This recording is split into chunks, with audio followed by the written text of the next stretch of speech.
अभी तक हम 16 श्लोक में आए हैं। पहले से हम लोग कर्द मुनि और इनका मैत्रेय और विदुर का संवाद सुनते आए हैं। विदुर पूछ रहे हैं उत्तानपाद इनका प्रजापतियों ने संतति कैसे उत्पन्न की, इस विषय के ऊपर मैत्रेय जी बता रहे, कथा बता रहे। कौन सी कथा बता रहे? कर्द मुनि का कथा बता रहे। कर्द मुनि अपने अष्टांग योग विधि द्वारा 10,000 बरस, कितने बरस? 10,000 वर्षों तक उन्होंने तपस्या की। 10,000 बरस अपने इंद्रियों को वश में करके, ध्यान लगा के, योगासन में बैठ के योग की साधना की। ये श्लोक बहुत सुंदर और इम्पोर्टेंट श्लोक है। इस श्लोक में प्रभुपाद जी इतने सुंदर तात्पर्य में बताए।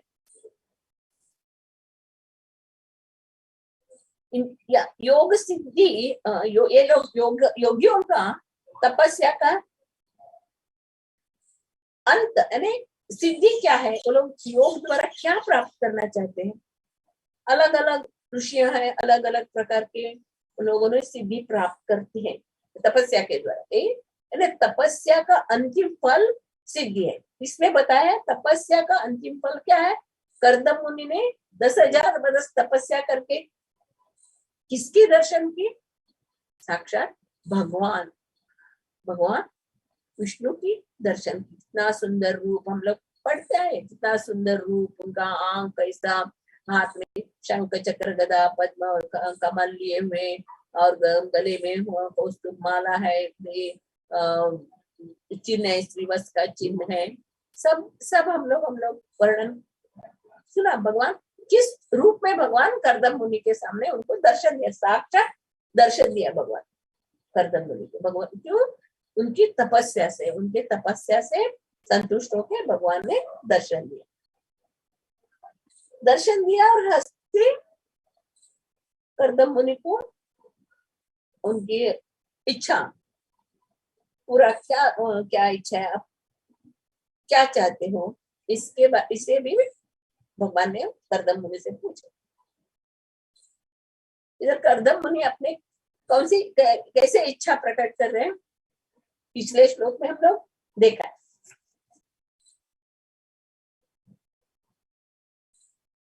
पिछले श्लोक में हम लोग 15वां श्लोक में देखा है, मैं ऐसी समान स्वभाव वाली जो मेरी विवाहिक जीवन में मेरी काम इच्छाओं को पूरा करने में कामधेनु के समान सिद्ध हो सके, विवाह करने की इच्छा लेकर आपके चरण कमलों की शरण में आया हूं।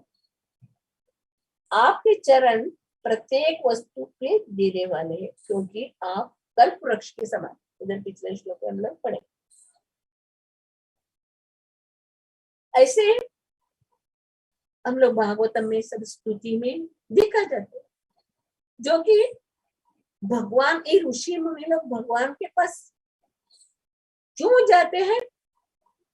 क्योंकि ये भवसागर को पार करके उन भगवत धाम जाने के लिए भगवान के शरण में अपने को वास करना, भगवान का सेवा करने का वो इच्छा से तपस्या करते हैं ना सभी लोग, ऋषि मुनि लोग।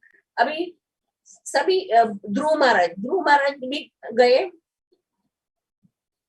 किसके लिए गए थे ध्रुव महाराज? अपने परदादा से भी बड़ा राज्य चाहिए, ये इच्छा लेके भगवान की तपस्या की। तपस्या करने के बाद भगवान दर्शन दिए। भगवान दर्शन देने के बाद प्रहलाद महाराज से पूछे, ध्रुव महाराज से पूछे क्या चाहिए, मांगो। जो बालक ध्रुव साक्षात भगवान का दर्शन करते ही उन्होंने स्तुति करने लगा, मुझे हीरा मिल गया, मैं कांच के टुकड़े के लिए तपस्या की थी, आप हीरा मिल गया, और क्या चाहिए मुझे? कुछ नहीं चाहिए। भगवान मिल गए तो क्या चाहिए? ऐसे हम लोग बाकी सब ऋषि मुनियों लोग के तपस्या में, कथा में हम लोग देखते हैं, जब भी भगवान के शरण में गए तो भगवान से क्या मांगते हैं? आपके चरण की सेवा करना है, जन्मों जन्म में हमको आपकी शरण। इनका भी प्रहलाद महाराज की कथा में भी वही बताया, भगवान पूछ रहे क्या चाहिए, मांगो मांगो। तो प्रहलाद महाराज भी बोल रहे नहीं, मुझे मेरे गुरु के मुझे जो इस भगवान के भक्ति मिला है वो गुरु के चरण की सेवा करना है, उनका बड़े शुद्ध भक्तों के चरण रज में स्नान करना है और उनकी सेवा करना है, भक्तों की सेवा करना है, यही मेरी इच्छा है, मुझे कुछ नहीं चाहिए। साधारणतः हम लोग देखते कोई भगवान के सामने जाके भगवान प्रत्यक्ष होने पर भी इधर कर्दम मुनि क्या प्रार्थना कर रहे हैं? अपने को सुंदर बीवी चाहिए। कैसे? उसके समान, यानी वो ऐसे ही 10,000 वर्ष योग साधना से भगवान की सिद्धि प्राप्त की, वैसे उसकी बीवी भी अष्टांग योग साधना में बहुत परफेक्ट होना चाहिए। हाँ, वैसे उसकी इच्छा के अनुसार होना चाहिए, इधर मतलब कामधेनु के समान सिद्ध होना चाहिए। और इस इधर उनका स्वभाव कैसा होना चाहिए, इधर पिछले श्लोक में कर्दम मुनि भगवान के सामने वर्णन कर। भगवान तथास्तु बोलते, भगवान जो भी इच्छा करते हैं उनको पूरा करने वाले भगवान, सभी अंतर्यामी है, सबका इच्छा पूरा करने वाले। इधर हम लोग को एक समझने का है, 10,000 बरस तपस्या करने के बाद कर्दम मुनि यही इच्छा क्यों व्यक्त की? भगवान के धाम में रहने का सभी भक्त लोग वही इच्छा करते ना, भगवान के धाम में वास, भगवान के चरण में वास मांगते, यही इच्छा करते। क्योंकि कर्दम मुनि के पिताजी ब्रह्मा जी उनको बोले थे, वचन दिए थे, क्योंकि आपको क्या करना चाहिए? प्रजा सृष्टि संतति को उत्पन्न कर। तो संतति को उत्पन्न करने के लिए वो ऐसे, उनको क्या स्त्रियों की कमी थी क्या? कितने सारे दुनिया में कितने सारे स्त्रियां हैं, मगर कर्दम मुनि ने ऐसे इच्छा प्रकट की, मुझे मेरे समान योग्यता वाली, समान योग में सिद्धि करने वाली और मेरे मन के समान, जो साइकोलॉजी बोलते हैं ना, दोनों का मन एक जैसा रहना चाहिए।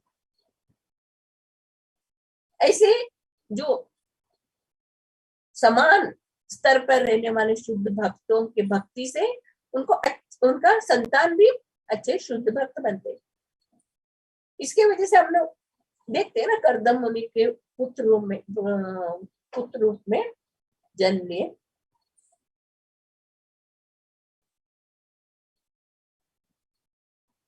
कपिल देव भगवान के पुत्र रूप में जन्म दिए। यही अब भौतिक दुनिया में भी हम लोग देखते, भौतिक दुनिया के लोग भी इच्छा करते, इच्छा नहीं करते ऐसा नहीं, सभी, क्योंकि ये संसार ही इच्छा से भरा हुआ। बता रहे ये काम के आधार पर भौतिक दुनिया, भौतिक संसार किसके, क्या बोलते हैं उसको हम, किसके फाउंडेशन बोलते हैं ना, किसके आधार पर खड़ा है? भौतिक दुनिया काम के आधार पर ही खड़ा है।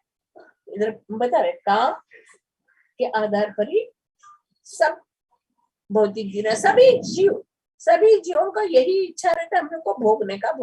मगर इधर बताए भगवान इस सृष्टि की निर्माण की, बड़े बड़े पहाड़, नदी, बगीचा, फूल फल पक्षी सब निर्माण करके स्त्री पुरुषों को भी निर्माण किया ब्रह्मा जी ने सब। क्यों? क्योंकि सब लोग अपने इच्छा पूरा करके उनको वापस भगवत धाम आना है।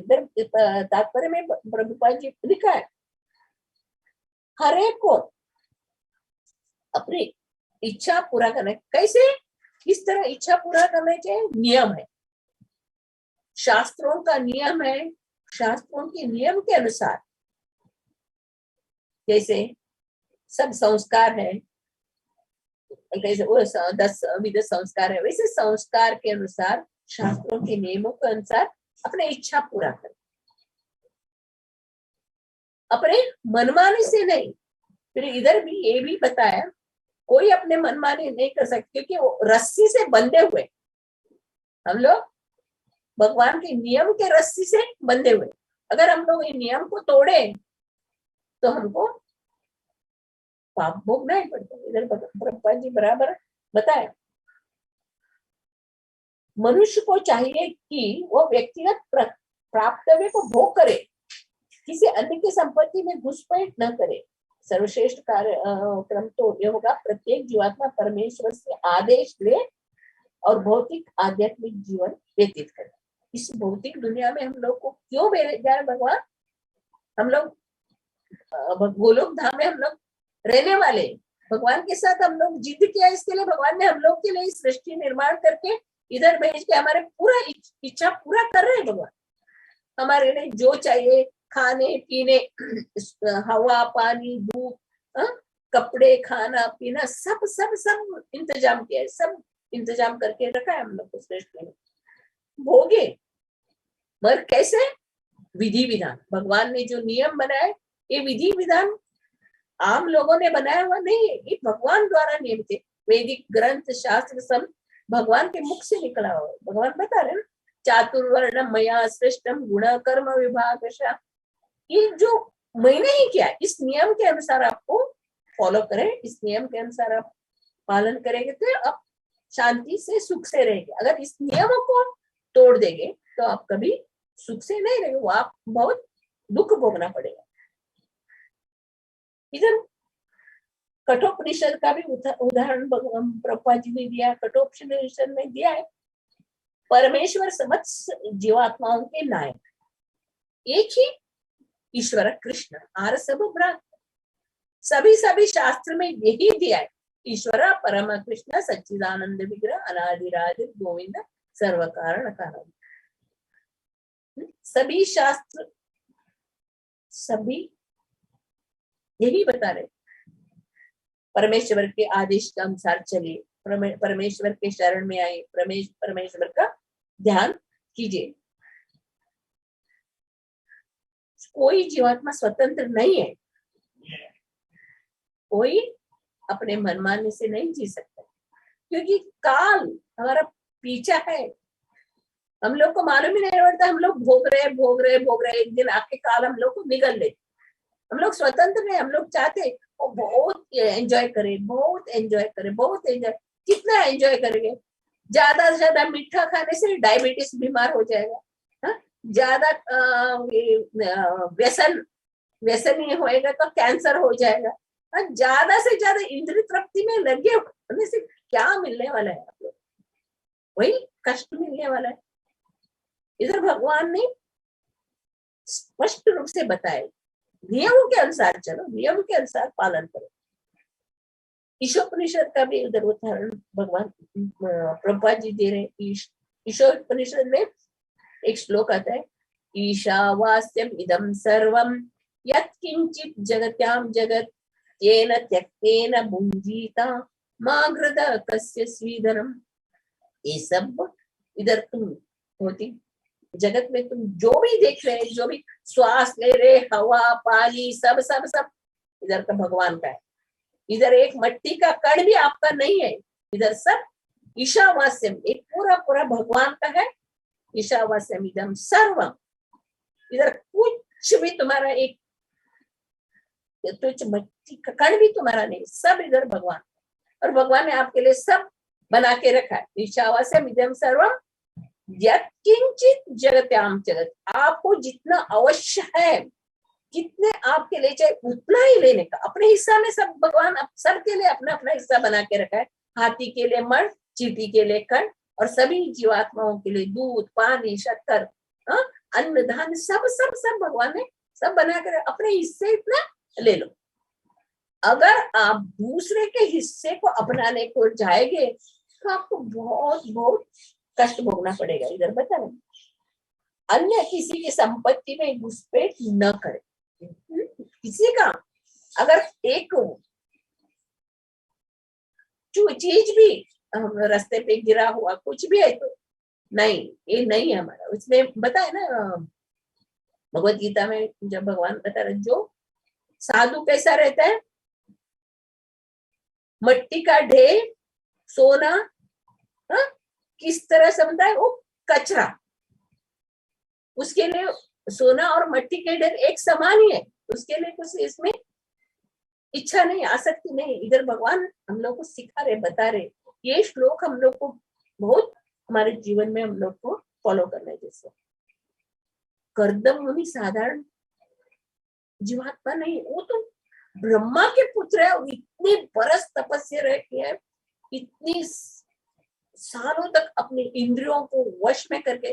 भगवान भगवत गीता में भगवान अर्जुन को बोलते हैं ना, अर्जुन आप योग साधना करो, योग करो। तो अर्जुन तो महान भक्त है, इतने तपस्वी है, भक्त है, और सभी को सिद्धि को प्राप्त किया हुआ है अर्जुन।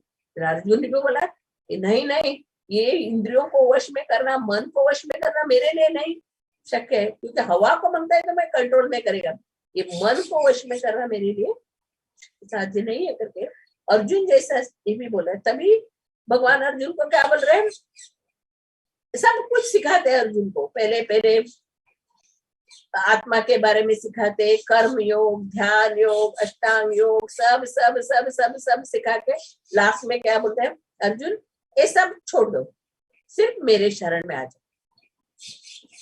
सिर्फ सर्वधर्मान परित्यज्य मामेकम शरणं व्रज अहम त्वं सर्वपापेभ्यो मोक्षयिष्यामि मा शुचि। मेरे शरण में आओ, बस मैं आपका समस्त कष्टों को, पापों को दूर कर दूंगा। इधर भगवत गीता में भगवान बताते हैं, इधर भागवतम के श्लोक द्वारा हम लोग को प्रभुपाद जी तात्पर्य में बता रहे हैं। प्रत्येक व्यक्ति कितना भी तपस्या करे, ध्यान करे, अष्टांग योग करे, भगवान बता रहे वेदेषु यज्ञेषु तपस्सु चैव मयि, वेदाध्ययन करने से, तपस्या करने से, यज्ञ करने से, पुण्य कर्म से करने से किसी से नहीं प्राप्त होता। मैं सिर्फ भक्ति के द्वारा ही मैं भगवान को जान सकते, भक्ति के द्वारा। इधर एक एग्जाम्पल, इधर कर्दम मुनि के एग्जाम्पल द्वारा बताया है। कर्दम मुनि 10,000 बरस तपस्या करके अपने को अच्छी पत्नी चाहिए, क्योंकि वो आगे चलकर हम लोग कर्दम इसके आगे हम लोग को स्टोरी आएगा, क्योंकि उनको 9 लड़कियां होते हैं, कर्दम मुनि को देवहूति से 9 लड़कियां होते हैं। फिर देवहूति और प्रार्थना करके मुझे पुत्र चाहिए, फिर पुत्र होता है एक कपिल। फिर उसके बाद वो पहले ही बोल देते, पहला लड़का बड़ा होते ही मैं नहीं रहेगा, मैं छोड़ के तपस्या चले जाएगा, पहले ही बोला। ऐसे लड़का होने के बाद वो तपस्या करने के लिए चले जाते। हाँ? बाद में कैसे धर्म, अर्थ, काम, मोक्ष जो होता है ना, इसे कर्दम मुनि में कपिल का जन्म होते है, कपिल बड़ा होता है तो सब छोड़ के जंगल में तपस्या करने के लिए चले जाते। इधर प्रभुपाद जी बता रहे हैं, कर्दम मुनि स्तुति कर रहे हैं, भगवान का स्तुति कर रहे हैं, भगवान आप धर्म का नायक है, जो पवित्र है, धर्म के नियमों का पालन करे, जो भी पवित्र जीवात्मा है वो धर्म का नियमों का पालन करे। ऐसे जो नियम जो है भगवान ने स्वयं बनाए, कोई धर्म को नहीं बना सकता। धर्म का अर्थ है कि भगवान का आदेश या नियम। भगवत गीता में भगवान कहते हैं धर्म का अर्थ है उसका शरणागत होना। अतः मनुष्य को चाहिए कि वैदिक नियमों का पालन करे और परमेश्वर को आत्मसमर्पण कर दे, क्योंकि मनुष्य जीवन की सिद्धि का परम लक्ष्य यही है। ये सतयुग जैसे हम लोग को हजारों बरस तपस्या कर नहीं सकते, त्रेता युग जैसे यज्ञ नहीं कर सकते, द्वापर युग जैसे भी मंदिर और अर्चा वगैरह का पूजा कर नहीं कर सकते। हम लोग कलयुग के बद्ध जीव है और इधर बता रहे कलयुग के बद्ध जीव का इच्छा ये भोगने की इच्छा। भगवान ये भी बता रहे आप भोगिए, कितना जी चाहे जितना भोगिए, मगर मेरे नियम इधर बता रहे मेरे प्रत्येक मनुष्य को कर्तव्य है कि वो अपनी वर्तमान स्थिति के अनुसार भोग करे। उनका स्थिति कैसा है उसके अनुसार भोग करे, किंतु वेदों या भगवान का निर्देशानुसार। भगवान ने नियम बनाए, नियम के अनुसार ही भोग करने का है। नियमों का अगर पालन नहीं किए तो हम लोग को दुख भोगना ही पड़ेगा, दुख भोगना पड़ेगा। जैसे चैतन्य महाप्रभु के एक शिष्य थे वासुदेव घोष के। वासुदेव घोष जगन्नाथपुरी में चैतन्य महाप्रभु को मिले तो चैतन्य महाप्रभु वासुदेव घोष को देखते बहुत खुश हो गए। वो उनका शुद्ध भक्त है, यानी इधर बता रहे ना धर्म का नायक है, पवित्र आत्मा। वैसे भगवान के शुद्ध भक्त बोलते हैं ना हम लोग, भगवान का जो शुद्ध भक्त है वो किसी में ऊंचा नीच ये भाव ही नहीं था, वो जो सब समान दिखते, जो भगवान का शुद्ध भक्त के आंखों में सभी एक समान दिखते। जैसे भगवान को 84 लाख योनियां भगवान की संतान है, भगवान के बच्चे, वो किस तरह भगवान ये दृष्टि से सभी को पालन करता है, सभी को देखता है। उसी तरह जो भगवान का शुद्ध भक्त रहता है वो भी सभी जीवों के अंदर, मतलब ब्राह्मणे कवि हस्तिनी शुनि चैव स्वपाके च पंडिता समदर्शिना। ब्राह्मण के अंदर, हाथी के अंदर, चांडाल के अंदर, कुत्ते को खाने वाले चांडाल के अंदर, कुत्ते के अंदर, सभी को भगवान देखता है, वो ज्ञानी है। इधर वासुदेव घोष को चैतन्य महाप्रभु मिलते हैं। चैतन्य महाप्रभु वासुदेव घोष की स्तुति करने लगते हैं, वासुदेव आप कितने शुद्ध भक्त हो, आप महान हो, आप ऐसे। तो वासुदेव घोष इसमें हम लोग देखते हैं जो शुद्ध भक्त रहता है उसको कोई उसका बड़ा करने लगे तो उसको पसंद नहीं रहता है। वो हमेशा तृणादपि सुनिचे नहीं चाहता है, नहीं कोई बड़ापन उसका वर्णन करने लगे तो कोई उसका नहीं नहीं नहीं हम उसके योग्य नहीं, हम लोग तुच्छ जीव है करके बोलो, अपने आप को तुच्छ मानते। जो भगवान का शुद्ध भक्त रहता, भगवान का शुद्ध भक्त नहीं है, थोड़ा भी ये करेगा तो अपने आप को इतना बड़ा चढ़ा करके बोलते। मगर भगवान का जो शुद्ध भक्त है उसको कभी भी उनका गुणगान करे तो उनको पसंद नहीं रहता है। जब चैतन्य महाप्रभु वासुदेव घोष का गुणगान करने लगे तो वासुदेव घोष को अच्छा नहीं लगा, नहीं नहीं महाप्रभु मैं अधम हूँ, मैं पतित हूँ, मुझे मेरा पैसा वर्णन कीजिए। फिर वासुदेव घोष चैतन्य महाप्रभु का वर्णन करते, आप तो इतना महावदान्य अवतार है, भगवान के रूप में आके सभी जीवों का उद्धार कर रहे और हर एक पतितों का उद्धार कर रहे। आप महान है, आप कृपालु है, दयालु, सभी जीवों के ऊपर आप कृपा बरसाने के लिए इस अवतार में आए हैं करके वो वासुदेव को स्तुति करते चैतन्य महाप्रभु। तब में स्तुति करते करते करते वासुदेव घोष एक इच्छा चैतन्य महाप्रभु से प्रकट करते हैं, भगवान मेरा एक इच्छा है, मेरा एक इच्छा है। तो चैतन्य महाप्रभु ने पूछो क्या इच्छा है, मांगो क्या इच्छा है। तो वासुदेव घोष बोलते इस भौतिक दुनिया में सभी जीव पतित है, सभी पापाचारी पाप करते में लगे सभी जीव पतित है, इनका उद्धार होना बहुत कठिन है। इसके लिए आप क्या करो, इन सब बद्ध जीवों का पाप को मुझे दे दो और इनको इस भौतिक संसार से इससे उनको उद्धार करके उनको भगवत धाम लेके जाए। वासुदेव घोष चैतन्य महाप्रभु से प्रार्थना करते हैं, बद्ध जीवों का उद्धार होना बहुत कठिन है क्योंकि बार बार बार बार जन्म लेके आना पड़ेगा उन लोगों को, इनका ऐसे उनका उद्धार होना कठिन है। तो प्रार्थना करते हैं इन बद्ध जीवों का पाप सब मुझे दे दो और आप उनको शुद्ध करके भगवत धाम लेके जाओ। तो चैतन्य महाप्रभु बोलते हैं आपने बोला हुआ तो ठीक है, पर जब तक वो भगवान की शरण में आएंगे, भगवान कृपा उनके ऊपर होएगा, तभी उनका उद्धार हो जाए। जब भी हम लोग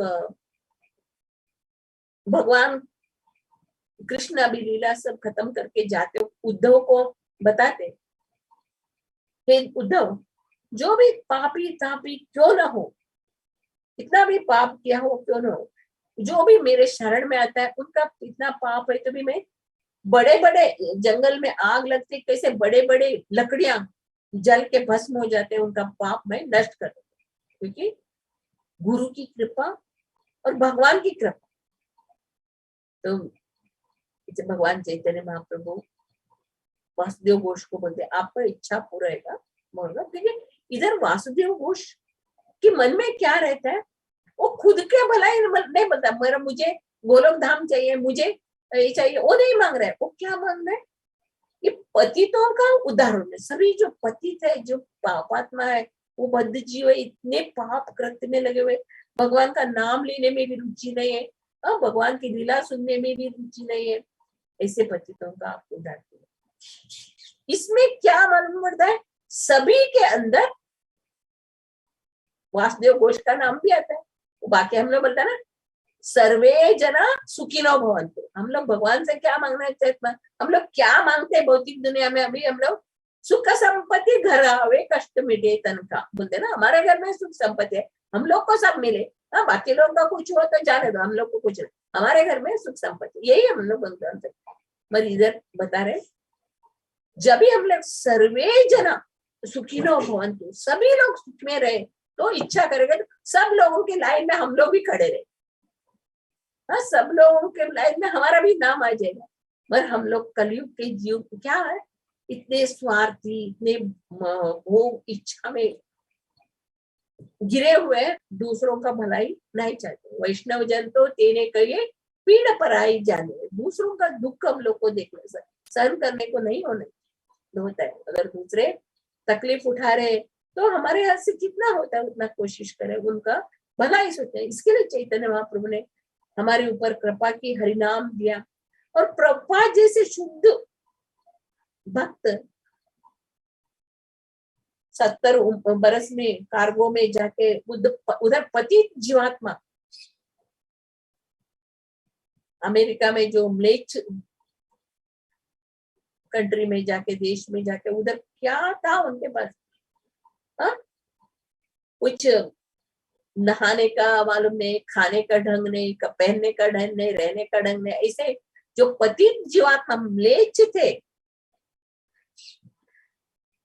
उनको हरिनाम देके वो खुद का नहीं सोचा। प्रभुपाद जी ने अपना खुद का कभी 2 बार उनका इसमें जहाज में हार्ट अटैक आया, वो कभी भी अपना चिंता नहीं किया, क्योंकि इस पतितों का उद्धार कैसे होएगा, वो हमेशा उनका उद्धार चाहते थे। इसके लिए वो हरिनाम, सिर्फ हरिनाम का मंत्र जप करके उन सभी पतितों का उद्धार कर दिया। पर ये सभी अब आज ओमलेच्छ कितने बड़े महान आचार्य बन गए और पूरे विश्व में हरिनाम का प्रचार कर रहे हैं। इधर एक बार प्रभुपाद जी को किसी ने पूछा, एक बार जो भी पाश्चात्य देश में जाते हैं ऋषि मुनि लोग, तो अलग अलग करके चमत्कार दिखाते हुए, आपने क्या चमत्कार दिखाया, क्या चमत्कार किया पाश्चात्य देश में? अभी 11 बरस में 14 बार पूरा विश्व का पर्यटन किया आपने, क्या चमत्कार हुआ? तभी प्रभुपाद जी बोलते, भगवान का आखिर श्लोक कौन सा है? भगवत गीता का आखिर का श्लोक, सर्वधर्मान परित्यज्य मामेकं शरणं व्रज अहम त्वं सर्वपापेभ्यो मोक्षयिष्यामि। मैं पाश्चात्य देश में जब गया, तभी ये म्लेच्छ लोग सब धर्म छोड़ के बैठे थे, यानी माँ बाप, धन दौलत, पैसे, अपने परिवार सब छोड़ के वो लोग खुशी, कैसे हम लोग को खुशी मिलेगा गांजा पीने से, ड्रग से, वो से कैसे वैसे कैसे खुशी मिलेगा वो ढूंढ रहे थे ना। तभी प्रभुपाद जी बोले, इन्होंने सर्व धर्म को छोड़ दिया, सर्वधर्मान परित्यज्य। तभी भगवान के रूप में प्रभुपाद जी उन्हें मिले, प्रभुपाद जी उनको मिलते, उन्होंने पूरा तुरंत प्रभुपाद जी के शरणागत हो गए। प्रभुपाद जी के शरणागत है, सर्वधर्मान परित्यज्य मामेकं शरणं व्रज अहम तो हम सर्व पाप गए, मेरी शरण में आ गए, इसके लिए उनका सब पाप नष्ट हो गया और मोक्ष इच्छा में मां शुचा, वो अभी बड़े पवित्र आत्मा आचार्य सन्यासी ऋषि मुनि बन के अभी सारे विश्व में प्रचार करें, ये शुद्ध भक्तों की इच्छा रहते हैं। इस श्लोक के द्वारा प्रभुपाद जी हम लोग को सिखा रहे, हम लोग भगवान के पास क्या मांगना चाहिए। हम लोग को सभी लोग सुख से रहे, सबको भगवान की भक्ति मिले, सब भगवान के शरण में जाए, भगवान से यही मांगना चाहिए। इधर ये भी हम लोग को भगवान प्रभुपाद जी बता रहे,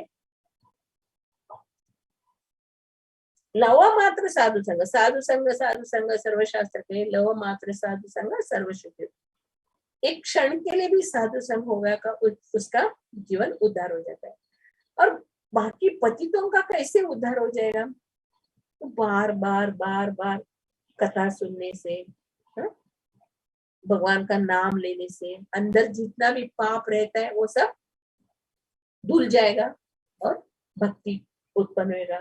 जब भी हम लोग भक्ति में कैसे विधि भक्ति, ये नियम है हम लोग को, हम लोग जो कर रहे सुबह उठने का, चैंटिंग करने का, भगवान का सेवा करने का, भागवतम पढ़ने का, भगवान को भोग लगाने का, फिर कीर्तन करने का, ये सब जो विधि विधानों का नियम का पालन करें, विधि भक्ति का पालन करें, तो हमारे अंदर रागानुगा भक्ति उत्पन्न होगी, हम लोग को भगवान के अंदर का प्रेम उत्पन्न होगा।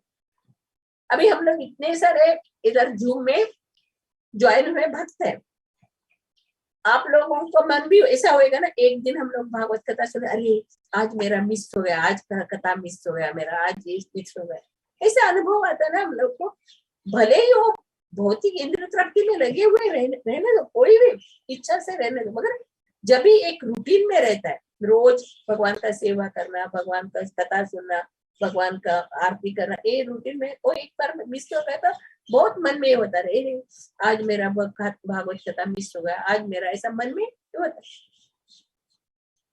इधर बता रहे सनातन गोस्वामी बताते कि जो विधि भक्ति का रोज रोज रोज रोज हम लोग को पढ़ना, चैंटिंग करना, भगवान का पूजा करना, प्रसाद सेवन करना, भक्तों की संग करना, ये जो जो नियम है इसको पालन करते करते करते करते हमारे अंदर भगवान के ऊपर रागानुगा भक्ति प्राप्त होता है। रागानुगा भक्ति आने के बाद हमारे अंदर प्रेम, भगवान की दर्शन किया बिना, भगवान की कथा सुने बिना हम लोग एक क्षण के लिए भी नहीं रह सकते। जैसे मछली पानी में रहता है, पानी से उसको मछली को बाहर निकाल के एसी के रूम में रखो, उसको खाने के लिए पिज्जा बर्गर दे दो, कितना भी करो, तो मछली खुश होएगा क्या?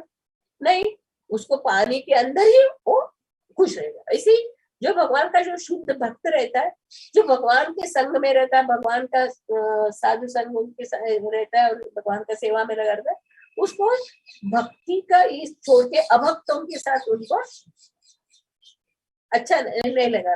इधर बता रहे सच्ची जो कृष्ण भावना जो भक्त रहता है वो ही ऋषि है, उनके अंदर ही। भगवत गीता में भी बताया ना, जो इधर करदम मुनि ने क्या किया, अपने इंद्रियों को वश में करके 10,000 बरस तपस्या किए, और भगवान का शुद्ध भक्त, कृष्ण भावना भक्त शुद्ध भक्त, भगवान का सेवा करते करते ऑटोमेटिकली उसका इंद्रिया शुद्ध हो जाता है, क्योंकि उनका मन पूरा भगवान में रहता है। भगवान का पूजा ध्यान पाठ, अभी देखते हैं कितने छोटे छोटे कल ये लोग मंदिर के जो प्रवचन देने के लिए बच्चे, वो कितने छोटे बच्चे 20-22 बरस के अंदर है, मगर उनका पूरा मन किस तरह भगवान में लीन हो गया, ये हम लोग समझ सकते हैं। क्योंकि आग है, आग में कोई जान के भी हाथ डालो, अनजाने में भी हाथ डालो, वो जलेगा। ऐसे भगवान के एक बार हम लोग भगवान के संपर्क में आए तो भगवान हमने अपने आप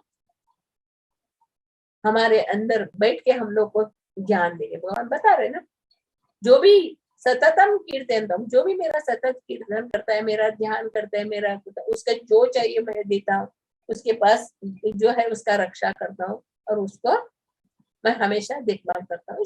भगवत गीता में बार बार बार बार भगवान हमें सब समझाए। इधर वही धर्म का अर्थ भी इधर बता रहे। धर्म का अर्थ क्या है?